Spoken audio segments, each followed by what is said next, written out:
नमस्कार दोस्तों, मैं डॉक्टर कुलदीप कुमार आप सभी का बहुत बहुत स्वागत करता हूं एक नए बिंदु के साथ, एक नई कड़ी के साथ। आज का हमारा बिंदु है वाच्य।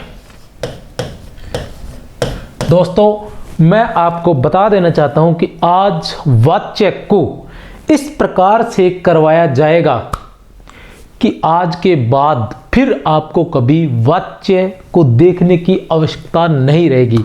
कोई भी प्रश्न किसी भी परीक्षा में किसी भी प्रकार से पूछा जाए, आप बड़ी ही आसानी से हल कर देंगे।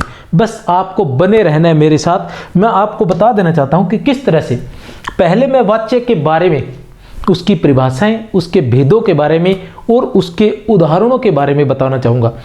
फिर उसके बाद मैं उन उदाहरणों को या मतलब जो परिभाषाएं हैं उनको सिद्ध करने के लिए पहले जो परीक्षाएं कुछ हो चुकी हैं उनके कुछ प्रश्नों को उठाऊंगा और उन प्रश्नों के माध्यम से आपको बताने का प्रयास करूंगा कि किस प्रकार के प्रश्न आते हैं और उन्हें किस प्रकार हल किया जा सकता है। मैंने क्या पढ़ाया है अभी आपको और प्रश्न जो है वो किस प्रकार के आते हैं। तो ऐसे कुछ प्रश्न मैं इसके अंतर्गत रखूंगा।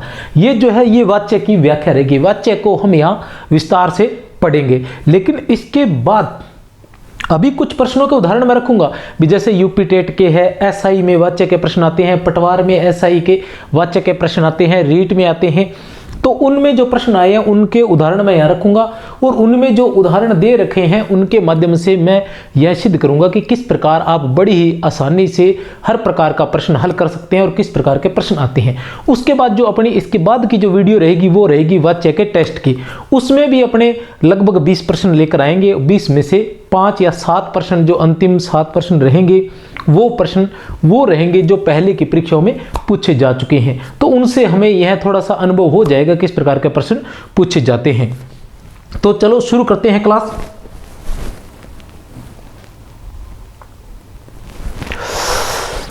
वाच्य क्या है? वाच्य, ठीक है। वाच्य क्या है कि वाक्य का क्रिया के आधार पर भेद है। वाक्य का क्या है? क्रिया के आधार पर भेद किया गया है। अब कैसे किया गया है क्रिया के आधार पर भेद?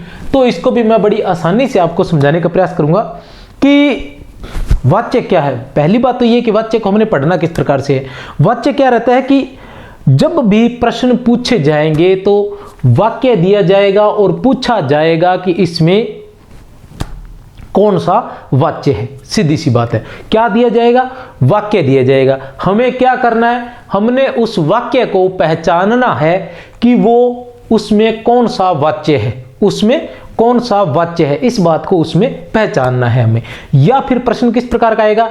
या प्रश्न आएगा कि नीचे जो वाक्य दिए गए हैं, विकल्प जैसे 4 विकल्प होते हैं, ए बै से द, ए बै से द, चारों में ही 4 वाक्य दिए जाएंगे और प्रश्न के रूप में आपसे पूछा जाएगा कि इनमें से कर्मवाच्य कौन सा है या इनमें से कर्मवाच्य कौन सा नहीं है, इनमें से कौन सा भाववाच्य है। तो कहने से तात्पर्य है कि हमें यह ज्ञात करना है कि वाक्य को किस प्रकार पहचाने कि उसमें वाच्य कौन सा है। तो वाच्य क्या है? क्रिया के आधार पर भेद है। क्रिया के आधार पर भेद कैसे है कि वाक्य में जो क्रिया है उसका जो रूप परिवर्तन होता है, वाक्य में जो क्रिया है उसका जो रूप परिवर्तन होता है वो किसके आधार पर होता है। इसी आधार पर हमने वाच्य को 3 भागों में बांटा है। वाच्य को कितने भागों में बांटा है हमने?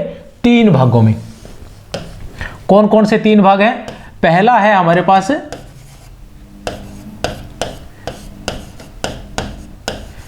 कृत्रिवाच्य, दूसरा है हमारे पास कर्मवाच्य, तीसरा है हमारे पास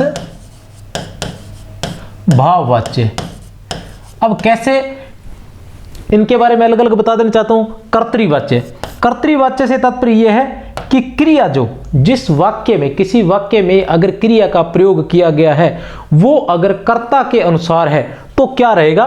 क्रिया का जो परिवर्तन है, क्रिया यदि कर्ता के अनुसार परिवर्तित होती है, किसके अनुसार? कर्ता के अनुसार परिवर्तित होती है, तो वहां क्या कहलाएगा? कर्तृवाच्य। अगर क्रिया कर्म के अनुसार परिवर्तित होती है तो वहां क्या कहलाएगा, कर्मवाच्य। अब अगर कर्ता और कर्म दोनों के अनुसार ही क्रिया परिवर्तित नहीं होती है, कर्ता और कर्म दोनों के अनुसार ही क्रिया अगर परिवर्तित नहीं होती है तो वो क्या कहलाएगा, भाववाच्य कहलाएगा। अब क्या है कि इनको मैं अलग अलग विस्तार से आपको बता देता हूं। सबसे पहले हम लेते हैं कर्तृवाच्य। सबसे पहले हम कौन सा लेंगे, सबसे पहले हम ले लेते हैं कर्तृवाच्य।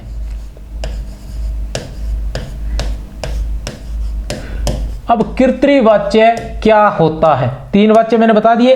कर्तृवाच्य क्या होता है, वह वाच्य जिसमें क्रिया का लिंग और वचन, वह वाच्य जिसमें क्रिया का लिंग और वचन कर्ता के अनुसार परिवर्तित होता है, कर्तृवाच्य कहलाता है। कैसे, देखो एक बात इसमें कुछ परिभाषा के रूप में हम कुछ महत्वपूर्ण बातें लिखेंगे कि पहला, कर्ता की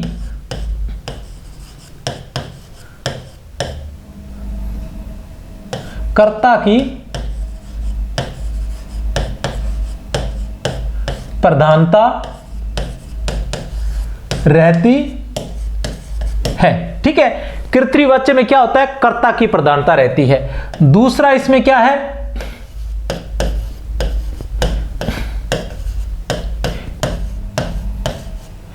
क्रिया का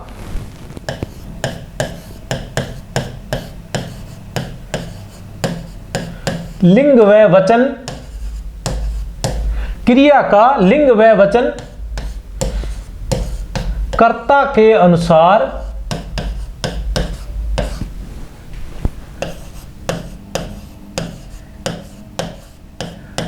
परिवर्तित होता है। क्रिया का लिंग व वचन कर्ता के अनुसार परिवर्तित होता है। तीसरी इसकी महत्वपूर्ण बात क्या रहेगी कि कर्ता जो है वो विभक्ति रहित होता है, कर्ता जो है वो विभक्ति रहित होता है। चौथी इसकी क्या विशेषता रहेगी कि क्रिया अकर्मक व सकर्मक कोई भी हो सकती है। ठीक है, ये चार पहचाने अभी मैं इनको सिद्ध कर दूंगा। कैसे कि कर्तृवाच्य, कर्तृवाच्य में क्या रहता है, पहली बात तो ये है कि उसमें कर्ता की प्रधानता रहती है। पहली बात क्या है कि उसमें कर्ता की प्रधानता रहती है। दूसरी बात कि क्रिया का लिंग और वचन जो है वो कर्ता के अनुसार परिवर्तित होता है। कर्ता के अनुसार मतलब कर्ता यदि पुल्लिंग है तो क्रिया भी पुल्लिंग होगी, और कर्ता यदि स्त्रीलिंग है तो क्रिया भी स्त्रीलिंग होगी। वचन अर्थात कर्ता जो है वो एक वचन है तो क्रिया भी एक वचन में होगी, और यदि जो कर्ता जो है वो बहुवचन है तो क्रिया भी बहुवचन में होगी। ठीक है, इस तरह से कर्ता के अनुसार क्रिया का लिंग व वचन परिवर्तित होता है। दूसरा, कर्ता विभक्ति रहित होता है। जैसे कर्ता ने, ठीक है ना, कर्ता ने, तो ने विभक्ति आती है तो कर्ता के साथ कोई विभक्ति नहीं आएगी। तीसरा ये कि क्रिया जो इसमें रहती है वो अकर्मक व सकर्मक दोनों रहती है। इसके जो कर्तृवाच्य होता है उसमें क्रिया अकर्मक व सकर्मक दोनों होती है। ये तो क्या है कि संगत असंगत प्रकार का प्रश्न आ जाता है तो इस प्रकार के वाक्य से ऐसे प्रश्न भी पूछे जाएंगे, मैं आपको बता दूंगा। गत परीक्षाओं में पूछे गए प्रश्न मैं आपको दिखाऊंगा। ठीक है, तो इस प्रकार के जो परिभाषा टाइप या जिसमें जो तथ्यात्मक जानकारी है उससे संबंधित भी पूछा जाता है कि इसमें से कौन सा संगत है और कौन सा असंगत है। अब मैं आपको ये सिद्ध करूंगा कि ये बातें कैसे हैं। तो सबसे पहले हम लिखते हैं कि उदाहरण नंबर 1 हमने लिखा कि संजय खेलता है। संजय खेलता है, संजय खेलता है। अब संजय क्या है, इसमें कर्ता है। खेलना क्या है, क्रिया है। खेलना क्या है, क्रिया है। अब देखो हम क्या करेंगे कि बदलता है या नहीं बदलता। कर्ता के अनुसार क्रिया का रूप बदलता है या नहीं बदलता। अभी क्रिया क्या है, अभी क्रिया है हमारे पास खेलता, जो क्रिया है वो क्या है, एक वचन है और पुल्लिंग है। क्रिया जो है वो एक वचन है और पुल्लिंग है। अब हम क्या करते हैं, क्यों है, क्योंकि संजय भी क्या है, एक वचन है और पुल्लिंग है। संजय भी क्या है, एक वचन है और पुल्लिंग है। अब हम इसको स्त्रीलिंग करके देख लेते हैं कि संजय की जगह हम कर देते हैं वीणा। वीणा खेलती है। अब देखिए क्रिया का जो वीणा, ये क्या आया यहां, स्त्रीलिंग। क्या आया यहां, वीणा क्या है, स्त्रीलिंग। तो खेलती है, क्रिया भी क्या हो गई, स्त्रीलिंग। अर्थात क्रिया जो है वो किसके अनुसार बदली, कर्ता के अनुसार। यहां संजय और वीणा दोनों क्या थे, दोनों के दोनों कर्ता थे। संजय और वीणा दोनों के दोनों कर्ता थे। पहली बात, कर्ता की प्रधानता रहती है कि संजय खेलता है, वीणा खेलती है, अजय दौड़ता है, अजय पढ़ता है, अजय पुस्तक पढ़ता है, अजय खेलने जाता है। ठीक है, तो इसमें क्या रहती है, कर्ता की ही प्रधानता रहती है। क्या रहती है, कर्ता की प्रधानता रहती है। यह तथ्य अपना सिद्ध हुआ। दूसरा यह है कि क्रिया का लिंग व वचन जो है कर्ता के अनुसार परिवर्तित होता है। देखिए कर्ता के अनुसार परिवर्तित हो रहा है। अगर कर्ता स्त्रीलिंग है तो क्रिया भी स्त्रीलिंग है। यदि कर्ता क्या है, कर्ता पुल्लिंग है तो क्रिया भी पुल्लिंग है। कर्ता स्त्रीलिंग है तो क्रिया भी स्त्रीलिंग है। इसी तरह देखिए, अब लोग खेलते हैं। अब देखिए वचन भी बदल गया। अब लोग क्या है, बहुवचन। लोग क्या है, बहुवचन है। तो क्रिया भी खेलते क्या हो गई, बहुवचन होगी। अर्थात कर्ता के अनुसार ही क्रिया बदलती है। इस प्रकार आप बदलकर देख सकते हैं। आगे के उदाहरण देखते हैं कि क्रिया एकर्मक व सहकर्मक दोनों होती है। अभी हमने किसका उदाहरण लिया, ये सभी क्रिया एकर्मक का उदाहरण लिया। अभी अपने सहकर्मक का उदाहरण लेते हैं। सहकर्मक के उदाहरण में क्या देखते हैं कि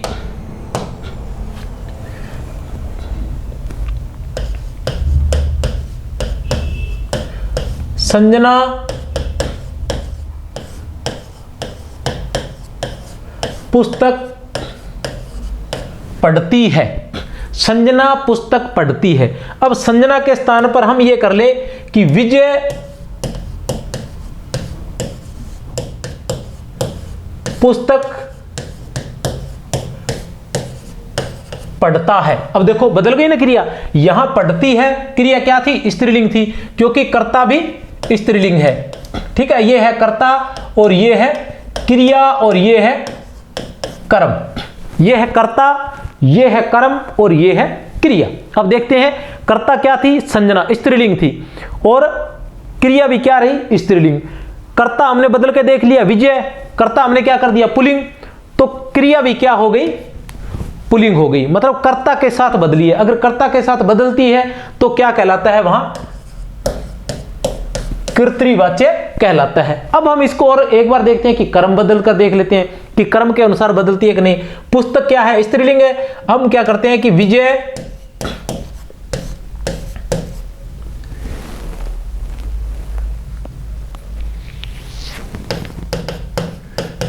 ग्रंथ पढ़ता है। हमने ग्रंथ करके देख लिया, पुल्लिंग, पुस्तक स्त्रीलिंग थी। ठीक है ना। अगर कर्म के अनुसार बदलती तो क्या हो जाती, क्रिया स्त्रीलिंग हो जाती। अभी हमने यहां पुल्लिंग करके देख लिया तो पुल्लिंग कर लिया, तो भी क्रिया में कोई परिवर्तन नहीं आया है। इसके अलावा और भी देख लेता हूं, जैसे विजय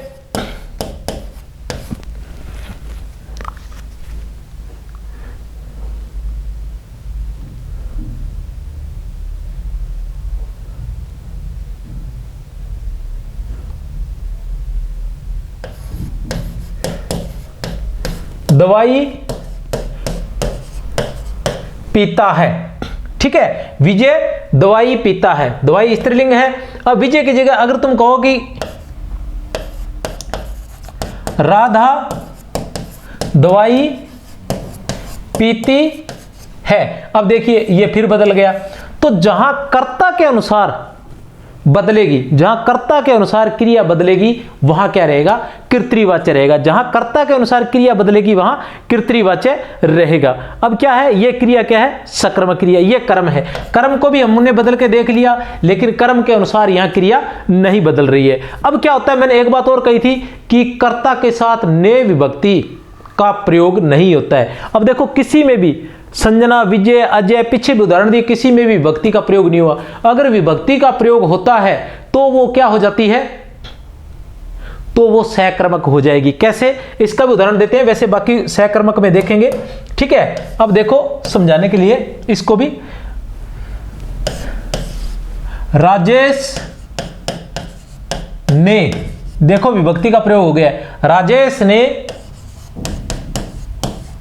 पुस्तक पढ़ी। राजेश ने पुस्तक पढ़ी। अब क्या है, पुस्तक पढ़ी, राजेश ने पुस्तक पढ़ी। ठीक है, अब यहां पढ़ी क्या है, अब देखो एक एक चीज बताता हूं। राजेश क्या है यहां, कर्ता, पुस्तक क्या है यहां, कर्म, पढ़ी क्या है यहां, क्रिया है। ठीक है, अब देखते हैं आगे। सीता ने पुस्तक पढ़ी। अब देखो क्रिया में कोई परिवर्तन आया, बिल्कुल नहीं आया। क्रिया जब कर्ता पुल्लिंग था तब भी स्त्रीलिंग थी, कर्ता स्त्रीलिंग हो गया तब भी क्रिया स्त्रीलिंग ही है। मतलब क्यों है स्त्रीलिंग, क्योंकि वो कर्म के अनुसार परिवर्तित हो रही है, पुस्तक के अनुसार। पुस्तक क्या है, स्त्रीलिंग, पुस्तक क्या है, स्त्रीलिंग। अब कर्म को बदल के देखते हैं, हम पुस्तक की जगह क्या कर देते हैं, ग्रंथ कर देते हैं, तो क्या आ जाएगा, जटाक से बदल जाएगी। देखो ग्रंथ पढ़ा, राजेश ने ग्रंथ पढ़ा, सीता ने ग्रंथ पढ़ा, तो किसके अनुसार बदल दी, विभक्ति के आते ही, किसके आते ही, विभक्ति के आते ही क्या हो गया, वही बात क्या होगी, परिवर्तित होगी। क्रिया जो है वो किसके अनुसार बदलने लगी, कर्म के अनुसार बदलने लगी। और जहां कर्म के अनुसार बदलती है वहां क्या होता है, कर्मवाच्य होता है। जहां कर्म के अनुसार बदलती है वहां कर्मवाच्य होता है। यहां एक साधारण सी बात और बता देना चाहता हूं, वैसे तो अंत में तथ्य के रूप में बताएंगे। देखो एक तो क्या होता है कि सबसे पहले आता है हमारे पास कर्तृवाच्य। तो कर्तृवाच्य में क्या रहती है, क्रिया अकर्मक व सकर्मक दोनों रहती है। दूसरा हमारे पास आता है कर्मवाच्य। कर्मवाच्य में क्या रहता है, क्रिया केवल सकर्मक रहती है। सकर्मक क्यों रहती है, क्योंकि कर्म के बिना कर्म आएगा कहां से भी, जिसमें कर्म होगा क्रिया कर्म के अनुसार बदलती होगी वही कर्मवाच्य कहलाएगा। इसका मतलब यह है कि उसमें कर्म होगा ही होगा। ठीक है, लेकिन जो भाववाच्य है उसमें क्या होता है, क्रिया जो है वो अकर्मक होती है। अब देखो कैसे कि पहले अकर्मक सकर्मक दोनों थी, कोई समस्या नहीं है, दूसरी में सकर्मक थी और तीसरी में अकर्मक हो गई। लेकिन भाववाच्य में कर्म और कर्ता दोनों ही होते हैं, उसके बावजूद वो क्या होती है। अब चलो आगे चलते हैं, दूसरे भेद। इसका दूसरा भेद है कर्मवाच्य। दूसरा भेद क्या है, कर्मवाच्य। कर्मवाच्य में क्या रहता है, कर्मवाच्य में यह रहता है कि कर्म की प्रधानता रहती है। पहली बात, इन बातों को उदाहरण के माध्यम से सिद्ध भी करेंगे। पहली बात कि कर्म की प्रधानता रहती है। दूसरी बात,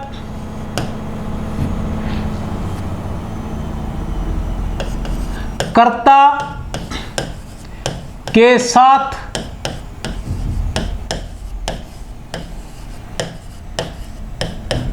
विभक्ति का प्रयोग होता है। ठीक है, दूसरी बात क्या है, कर्ता के साथ विभक्ति का प्रयोग होता है। तीसरी बात क्या है, कर्म के साथ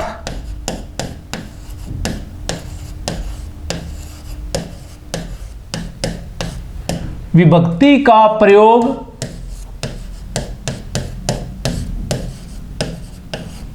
नहीं होता है। जो इसमें कर्म आएगा उसके साथ विभक्ति का प्रयोग नहीं होगा। चौथा, क्रिया का लिंग व वचन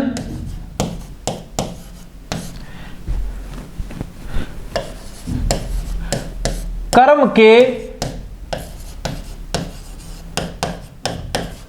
अनुसार होगा। 5 नंबर की विशेषता इसी की रहेगी कि क्रिया सदैव सकर्मक होगी। क्रिया सदैव जो है वो क्या रहेगी? सकर्मक रहेगी। अब देखिए इसको उदाहरण के माध्यम से सिद्ध करते हैं। अब क्या था? कर्तृवाच्य में क्या था? कर्तृवाच्य में कर्ता की प्रधानता रहती थी, ठीक है, और कर्ता के साथ विभक्ति का प्रयोग होता है, उसमें विभक्ति का प्रयोग नहीं होता था। कर्म के साथ विभक्ति का प्रयोग नहीं होगा। क्रिया का लिंग व वचन कर्म के अनुसार होगा। कर्तृ में क्या था? कर्ता के अनुसार था। क्रिया सदैव सकर्मक होगी और उसमें क्या थी? अकर्मक और सकर्मक दोनों होती है। अब उदाहरण देखते हैं। उदाहरण के रूप में हम देखते हैं, क्या देखते हैं उदाहरण के रूप में? उदाहरण नंबर 1 हम लेते हैं कि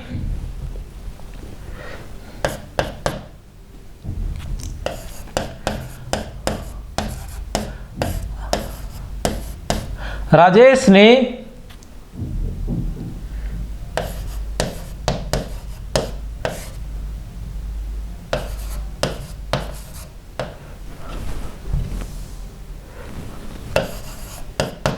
पुस्तक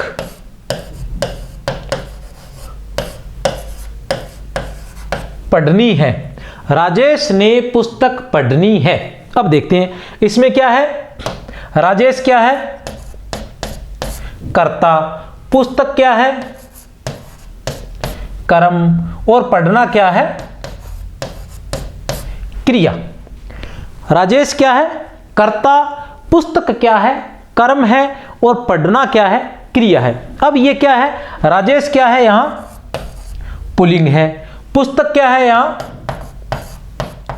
स्त्रीलिंग है। और क्रिया क्या है? स्त्रीलिंग है। क्रिया भी यहां क्या है? स्त्रीलिंग है। अब देखते हैं राजेश क्या है? यहां एक वचन है। पुस्तक भी यहां क्या है? एक वचन है। पढ़नी भी यहां क्या है? क्रिया भी यहां क्या है? एक वचन है। ये ठीक है। अब हम क्या करते हैं कि कर्ता को बदलकर देखते हैं कि क्रिया उसके अनुसार बदलती है या नहीं है। अब कर्ता को क्या बदलना है? कर्ता बदलने के लिए आप लोगों को क्या करना पड़ता है कि आप लोग या तो स्त्रीलिंग करेंगे या पुल्लिंग करेंगे, या फिर आप एक वचन करेंगे या फिर बहुवचन करेंगे। ज्यादा आपको करने की जरूरत नहीं है। आपने सिर्फ 3 ही चीजों का प्रयोग करना है बदलते वक्त। जब आप बदल के देखते हैं ना, कर्ता बदल के देख लो, अपने आप निकल जाएगा। कर्ता बदल के जैसे ही देखोगे कि आपने कर्ता बदल के देखना है, आप कर्ता बदल के देख रहे हो। कैसे देखोगे कर्ता बदल के? कर्ता के लिए 2 ही चीजें होती है, स्त्रीलिंग या पुल्लिंग। जैसे राजेश आया हुआ है तो आप उसकी जगह सीता करके देख लो, और अगर कोई भी लड़की का नाम आया हुआ है तो उसकी जगह पर पुरुष का नाम बदल कर देख लो, ठीक है। इतने में आपका हो जाएगा। वचन बदलना है तो जैसे राजेश या वह ये आया हुआ है तो उसकी जगह वे करके देख लो या लोग करके देख लो, तो वचन बदल जाएगा। वचन का अनुसार देखना है तो मतलब कहने के तात्पर्य है कि अधिकतर आपने क्या करना है कि राजेश आया हुआ है तो इसकी लड़का है, इसकी जगह लड़की का नाम लिख दो। अब हम लिखते हैं उदाहरण, राजेश की जगह हम लिख देते हैं वंदना। राजेश की जगह हम क्या लिख देते हैं? यहां वंदना लिख देते हैं। क्या है? वंदना ने पुस्तक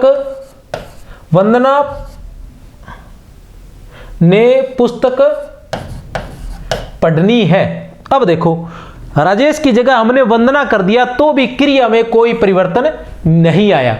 राजेश की जगह हमने वंदना कर दिया तो भी कोई परिवर्तन नहीं है। इसका मतलब यह है कि कर्तृवाच्य तो ये नहीं है। ये क्या है? कर्तृवाच्य तो नहीं है। आप कर्तृवाच्य को ऑप्शन में से हटा देंगे।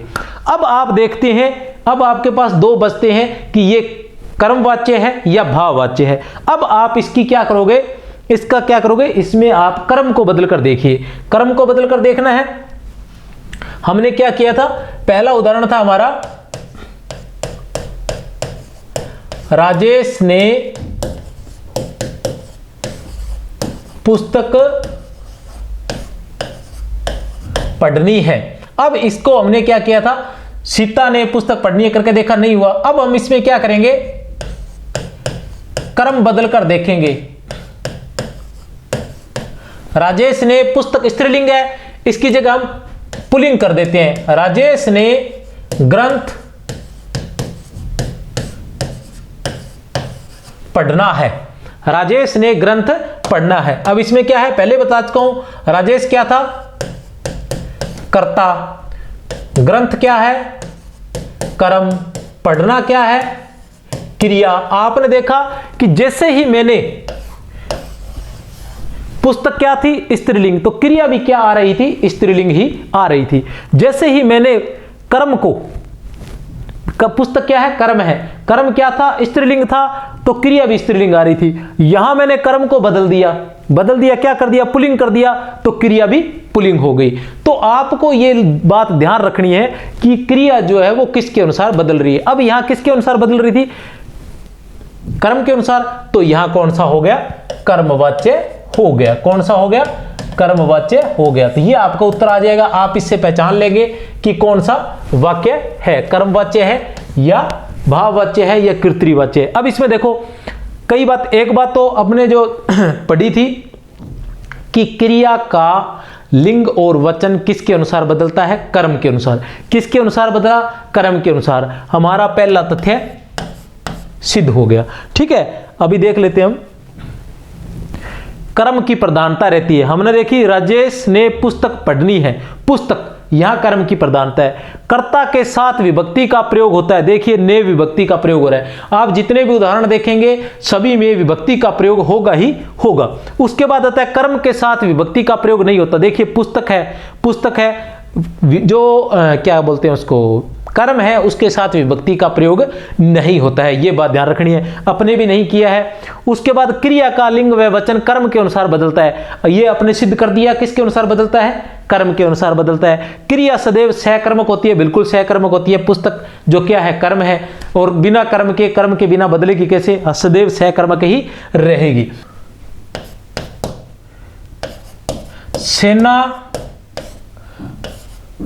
सेना की जगह चलो ले लेते हैं हम राम, ले लेते हैं। राम द्वारा युद्ध जीता गया।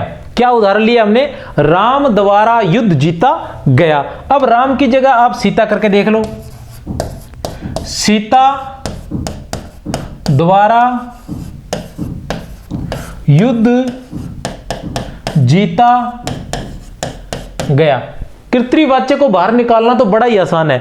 अब सीता द्वारा युद्ध जीता गया, तो जो क्रिया है, क्रिया यहां क्या है, जीता गया, पुल्लिंग है। क्रिया यहां क्या है, पुल्लिंग है, जीता गया।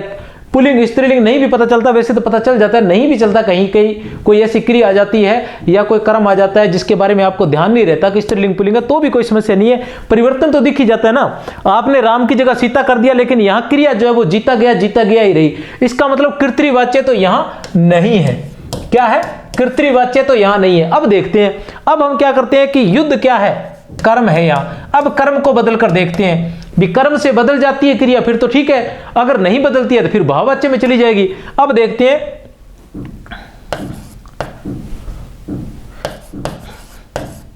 सीता द्वारा युद्ध क्या था, युद्ध था पुल्लिंग, और ये क्या थी, क्रिया भी पुल्लिंग थी। अब हम इसको स्त्रीलिंग कर देते हैं। सीता द्वारा लड़ाई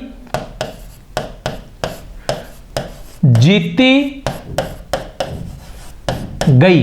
अब देखो, सीता द्वारा लड़ाई जीती गई, सीता द्वारा लड़ाई, तो जीता गया से क्या हो गई, जीती गई, क्योंकि लड़ाई क्या आ गया, स्त्रीलिंग आ गया, कर्म क्या आ गया, स्त्रीलिंग आ गया। मतलब कर्म बदलते ही क्रिया का रूप परिवर्तन हो गया। तो इसका मतलब क्या है, कर्मवाच्य है।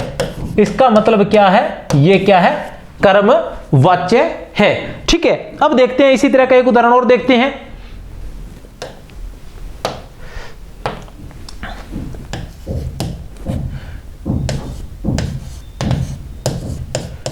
तुलसीदास द्वारा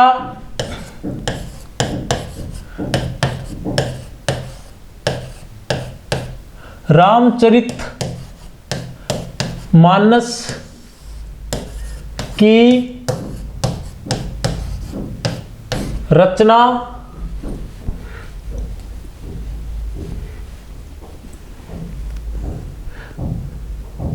की गई। तुलसीदास द्वारा रामचरितमानस की रचना की गई। अब इसको हमने क्या किया, तुलसीदास की जगह हमने कर दिया मीराबाई। मीराबाई द्वारा रामचरितमानस की रचना की गई। रामचरितमानस की रचना की गई।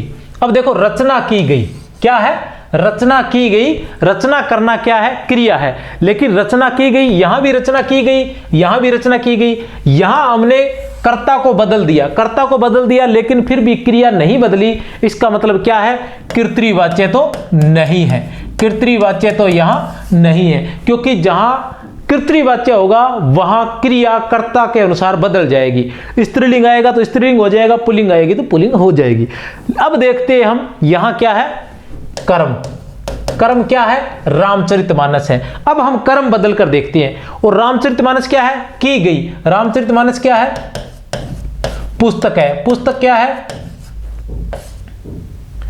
स्त्रीलिंग है। पुस्तक क्या है, स्त्रीलिंग है। अब स्त्रीलिंग को पुल्लिंग कर देते हैं, स्त्रीलिंग को पुल्लिंग करके देखते हैं कि बदलता है या नहीं। अब इसकी जगह मीराबाई द्वारा, मीराबाई द्वारा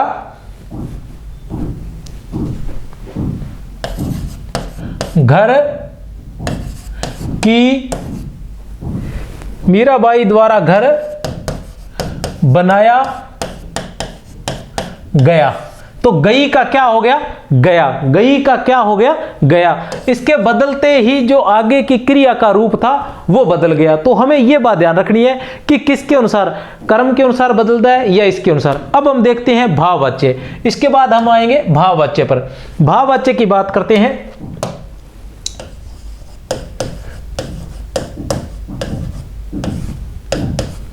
भाववाच्य, भाववाच्य में भी हमें कुछ बातें ध्यान रखनी है।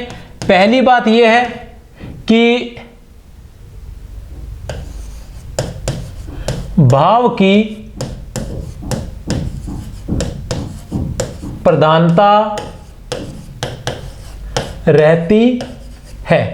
दूसरी बात यह है कि क्रिया का लिंग व वचन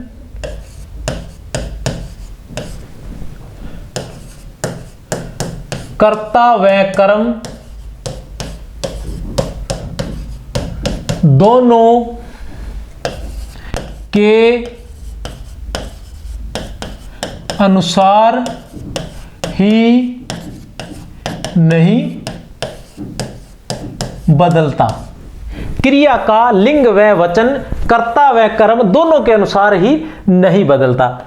तीसरी बात क्या है कि कर्ता व कर्म दोनों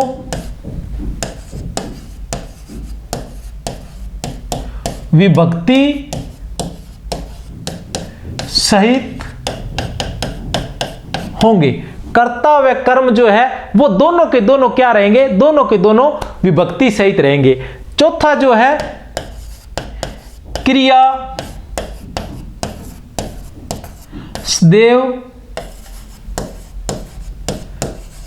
अकर्मक रहेगी। क्रिया जो सदैव है वो अकर्मक रहेगी। क्रिया क्या रहेगी, सदैव जो है वो अकर्मक रहेगी।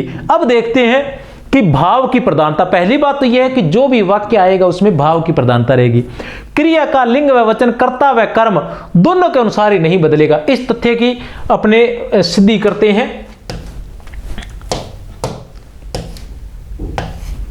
दूसरा, क्रिया का लिंग व वचन कर्ता व कर्म दोनों के अनुसार नहीं बदलता। हम उदाहरण लिखते हैं कि राम ने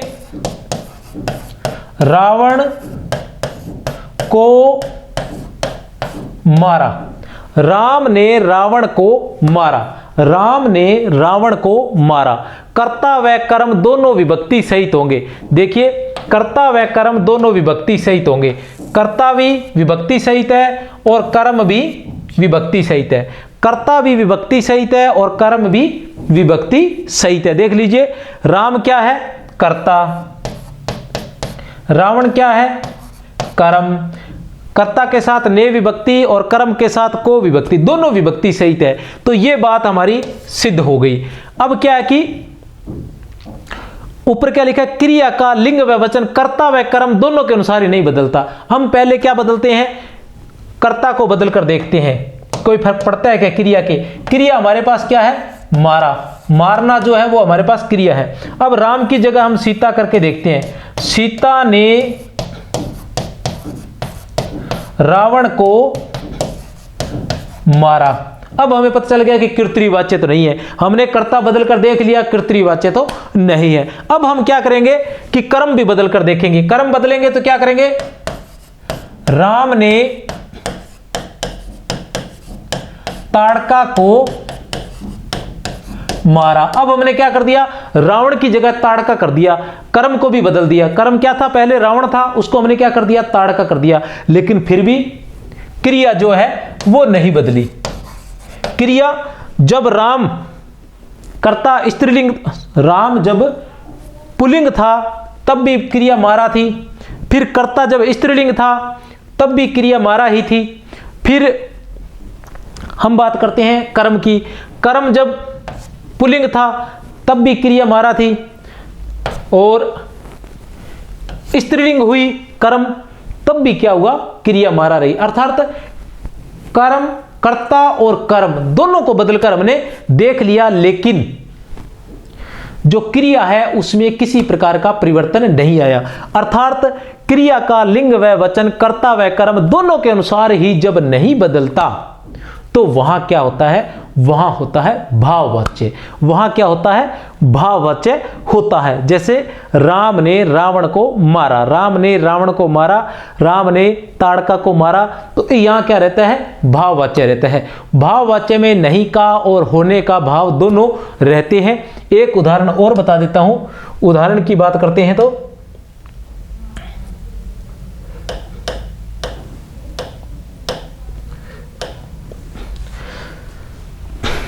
जैसे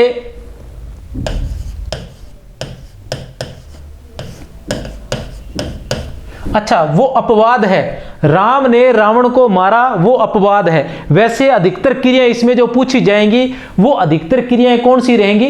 राम ने रावण को मारा, ठीक है ना। अजय ने विजय को मारा, अजय ने विजय से किताब छीनी। तो इस तरह से ये जो है ये अपवाद हैं जिनके अंदर दोनों रहते हैं। एक जो तथ्य है वो अपवाद स्वरूप है और वैसा होता जरूर है, लेकिन अधिकतर जो क्रियाएं हैं वो अकर्मक ही रहती है। इसके अंदर जो क्रियाएं होती हैं वो लगभग सभी क्या रहती हैं?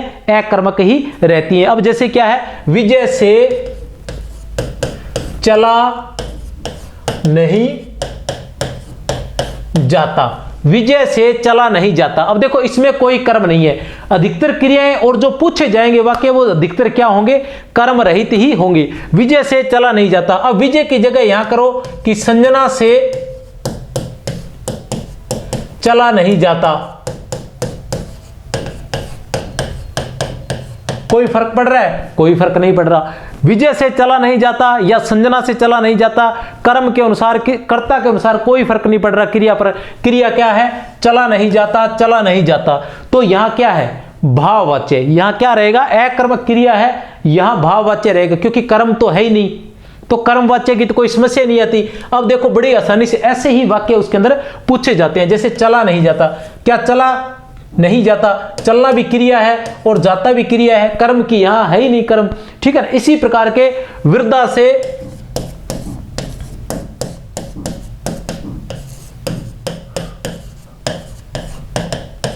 उठा नहीं जाता, वृद्धा से उठा नहीं जाता, वृद्धा से उठा नहीं जाता, अजय से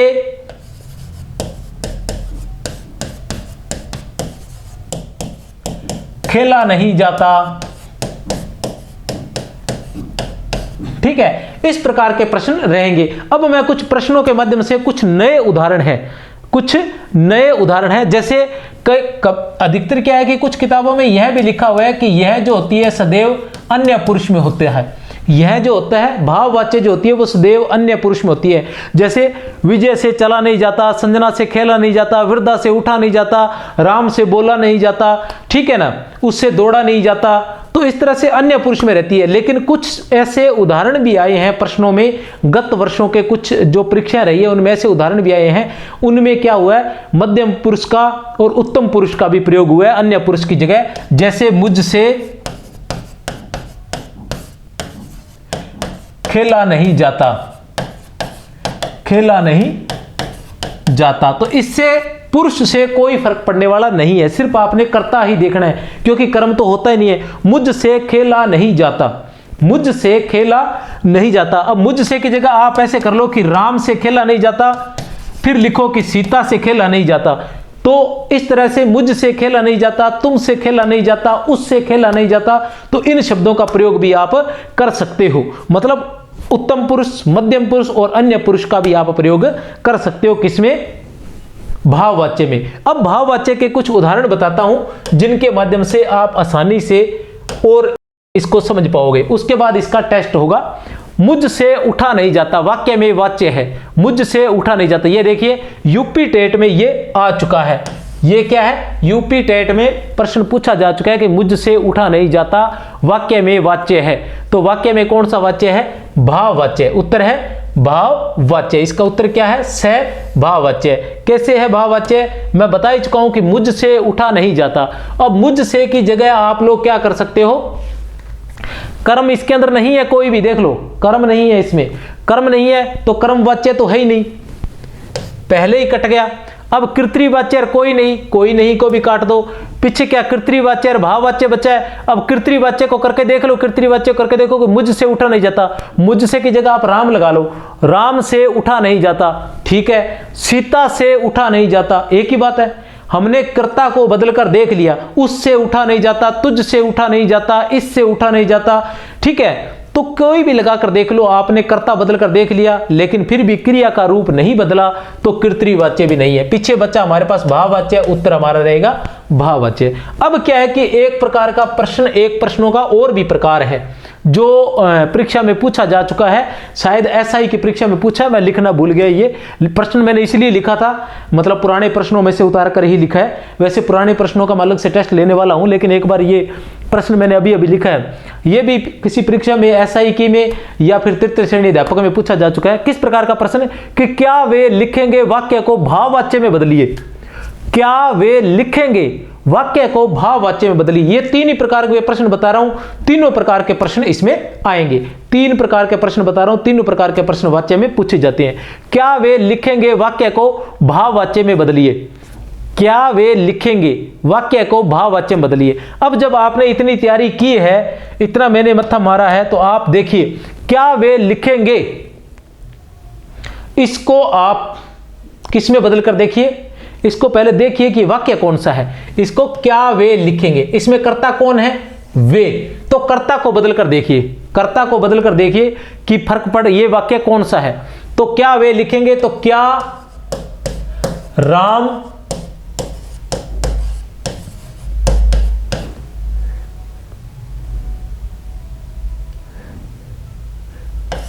लिखेगा। देखो कर्ता बदलते, यहां कर्ता क्या था? बहुवचन था, और यहां क्या हो गया? एक वचन, तो क्रिया बदल गई। उसी तरह क्या या वह की जगह, राम की जगह वह करके देख लो, क्या वह लिखेगा। ठीक है ना, उसकी जगह फिर क्या सीता लिखेगी। अर्थात क्या हो रहा है? क्रिया जो है वो कर्ता के अनुसार बदल रही है। क्रिया जो है वो किसके अनुसार बदल रही है? कर्ता के अनुसार बदल रही है। तो ये वाक्य कौन सा है? यह वाक्य तो सबसे पहले आप ये देख लो कि ये कर्तृवाच्य है। कौन सा वाच्य है? ये कृतवाच्य है। अब हमने इसका क्या बनाना है? भाववाच्य बनाना है। हमने इसका क्या बनाना है? भाववाच्य। भाववाच्य बनाने के लिए हम इनमें देखेंगे कि कौन सा भाववाच्य है, कौन सा नहीं है। अब हम देखते हैं, सबसे पहले द से देखते हैं।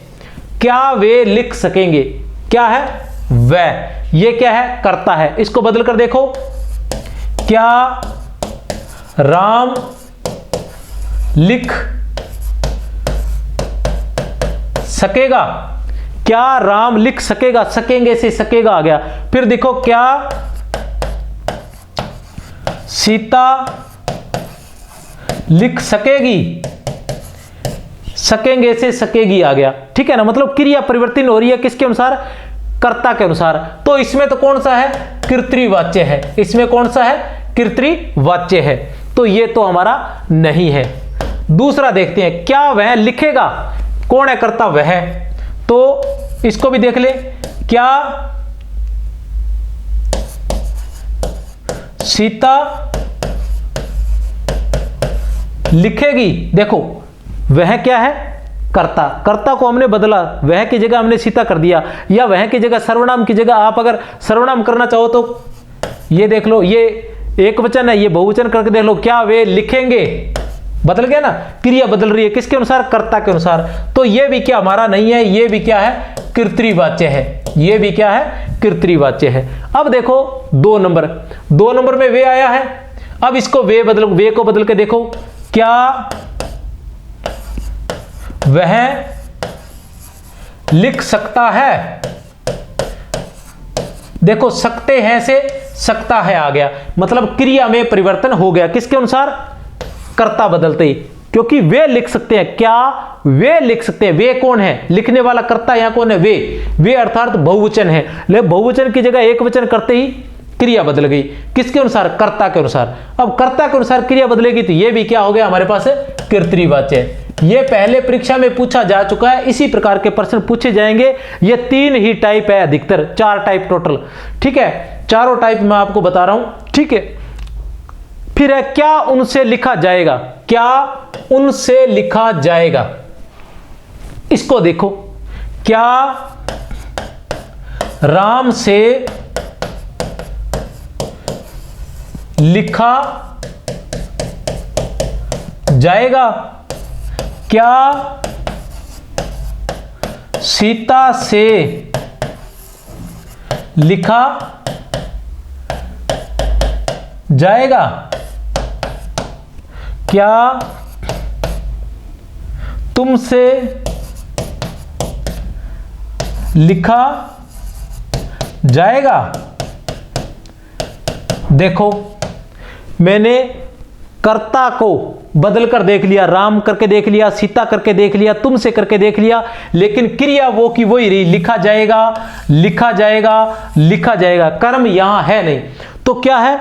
जब क्रिया कर्म और भाव दोनों के अनुसार ही न बदलती हो तो वहां क्या होता है? भाववाच्य होता है। वहां क्या होता है? भाववाच्य होता है। तो इसका उत्तर है ए, क्योंकि भाववाच्य ये है। वाक्य को भाववाच्य में बदलिए। वाक्य को भाववाच्य में बदलने के लिए आपको क्या करना है? केवल ऐसा वाक्य ढूंढना है जो भाववाच्य है। इतना सा काम आपने करना है। केवल ऐसा वाक्य ढूंढना है जो केवल भाववाच्य है। ऐसा वाक्य ढूंढना है जो भाववाच्य है। ऐसा कर सकते हैं। अब देखो, यहां हमने क्या किया कि क्या वे लिखेंगे वाक्य को भाववाच्य। अब देखो, हमने नियम देखे थे कि जिसमें किसकी प्रधानता रहती है? भाव की। इसमें किसकी प्रधानता है? भाव की प्रधानता है। फिर मैंने क्या कहा था कि भाववाच्य आक्रमक क्रिया रहती है। भाववाच्य में सदैव जो है वो आक्रमक क्रिया रहती है। तो इसमें कौन सी क्रिया है? आक्रमक है। इसमें कहीं भी कर्म नहीं है। कौन सी क्रिया इसमें है? आक्रमक क्रिया है। ठीक है, फिर मैंने कहा था क्रिया का लिंग वचन क्या होता है? कर्ता या कर्म के अनुसार नहीं बदलता। यहां कर्म तो था ही नहीं, कर्ता के अनुसार हमने बदल के देख लिया, लेकिन कर्ता के अनुसार नहीं बदला। कर्ता के अनुसार नहीं बदला, इसमें देखा हमने कर्ता के अनुसार नहीं बदला, इसलिए भाववाच्य ये भाववाच्य है। इसी प्रकार का एक प्रश्न और है, वो भी देख लेते हैं। सब इंस्पेक्टर 2018 में आ चुका है। इसमें से किस वाक्य में कृतवाच्य का प्रयोग हुआ है? इसमें से किस वाक्य में कृतवाच्य का प्रयोग हुआ है? देखते हैं। तो क्या है? किसका पूछा है? कर्तृवाच्य का। इस प्रकार के वाक्य आएंगे, इस प्रकार के वाक्य आएंगे जिसमें आपको क्या बताना होगा, केवल ये बताना होगा कि ये वाक्य पूछा जाएगा, वो वाक्य पूछना है, या फिर संगत असंगत के, कि ये सारे प्रश्नों के जो 5-7 जो भी प्रकार है वो सारे में जो टेस्ट होंगे उसमें आपको मैं बता दूंगा। अब देखो, छात्रों द्वारा सजावट की गई, छात्रों द्वारा सजावट की गई, छात्रों द्वारा सजावट की गई, छात्रों द्वारा सजावट की गई। अब इसमें क्या है, छात्रों द्वारा सजावट की गई, छात्रों द्वारा सजावट की गई मतलब अब छात्र की जगह ये क्या है, छात्र क्या है, कर्ता, ठीक है, और की गई क्या है, क्रिया है। अब छात्रों की जगह आप क्या कर लो, राम करके कर लो कि राम द्वारा सजावट की गई, ठीक है। राम की जगह आप क्या कर लो फिर, सीता, सीता द्वारा सजावट की गई, मतलब कर्ता के अनुसार क्रिया नहीं बदल रही, इसका मतलब ये कर्तृवाच्य नहीं है। आपको जिस तरह से प्रश्न हल करना है, बाकी तो मैं प्रश्न के बारे में ये बताऊंगा कि ये किसका है बाद में। अब देखो, फिर आपने क्या करना है, सिर्फ इतने करके देखना है, आपको बताना क्या था, कर्तृवाच्य।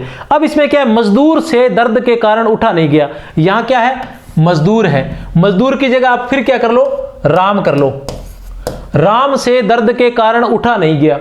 फिर आप क्या करो, सीता, सीता से दर्द के कारण उठा नहीं गया, मतलब आपने कर्ता को बदल दिया, मजदूर यहां कर्ता था, कर्ता को आपने बदल दिया, लेकिन फिर भी उठा नहीं गया, क्रिया में कोई परिवर्तन नहीं आया, तो इसका मतलब यह भी कर्तृवाच्य नहीं है। अब आज नागरिकों द्वारा सफाई अभियान चलाया गया, किसके द्वारा, नागरिकों द्वारा, कर्ता कौन है, नागरिक। अब नागरिक को बदल के देख लो, आज राम द्वारा सफाई अभियान चलाया गया, अभियान चलाया गया, क्रिया में परिवर्तन आया, नहीं आया। राम की जगह सीता करके देखो, आज सीता द्वारा सफाई अभियान चलाया गया, कोई फर्क आया, क्रिया में नहीं आया, इसका मतलब यह भी कर्तृवाच्य नहीं है, क्योंकि कर्तृवाच्य में क्या होता है, कर्ता बदलते ही क्रिया का रूप बदल जाता है, कर्ता बदलते ही क्रिया का रूप बदल जाता है। कर्ता बदलने से तात्पर्य है कि कर्ता या तो स्त्रीलिंग होना चाहिए, या पुल्लिंग होना चाहिए, या एक वचन होना चाहिए, या फिर बहुवचन होना चाहिए। ऐसे ऐसे नहीं कि कर्ता राम से आपने अजय कर दिया तो क्रिया का रूप परिवर्तन नहीं होगा, ठीक है ना। सीता से आपने वंदना कर दिया तो रूप परिवर्तन नहीं होगा। परिवर्तन करने से तात्पर्य यह नहीं है कि नाम बदलो खाली, जैसे कुलदीप की जगह सुनीता कर दिया तो तब बदलेगा, कुलदीप की जगह विजय कर दिया तो नहीं बदलेगा, सीता की जगह गीता कर दिया तो रूप परिवर्तन नहीं होगा, क्योंकि वो तो स्त्रीलिंग ही है। और मतलब एक वचन की जगह आपने दूसरे एक वचन की जगह एक वचन रख लिया तो कोई फायदा नहीं है, ठीक है। एक वचन की जगह आपको बहुवचन करोगे तभी बदलेगा। अब देखते हैं, ये मोहन पुस्तक पढ़ रहा है, मोहन पुस्तक पढ़ रहा है। अब मोहन की जगह फिर आप वही करो, राम, राम पुस्तक पढ़ रहा है, क्रिया क्या है, मोहन पुस्तक पढ़ रहा है, राम पुस्तक पढ़ रहा है, राम और मोहन एक ही बात है, दोनों पुल्लिंग है। अब राम की जगह आप क्या करो, सीता, सीता पुस्तक पढ़ रही है, ये देखिए, रहा है की जगह रही आ गया, करते ही किसके अनुसार बदल गई क्रिया, कर्ता के अनुसार। कर्ता बदलते ही, कर्ता पहले क्या था, पुल्लिंग था, और जैसे ही मैंने स्त्रीलिंग किया तो क्रिया बदल गई। अब जैसे ही ये एक वचन है, इसकी जगह बहुवचन करूंगा कि वे पुस्तक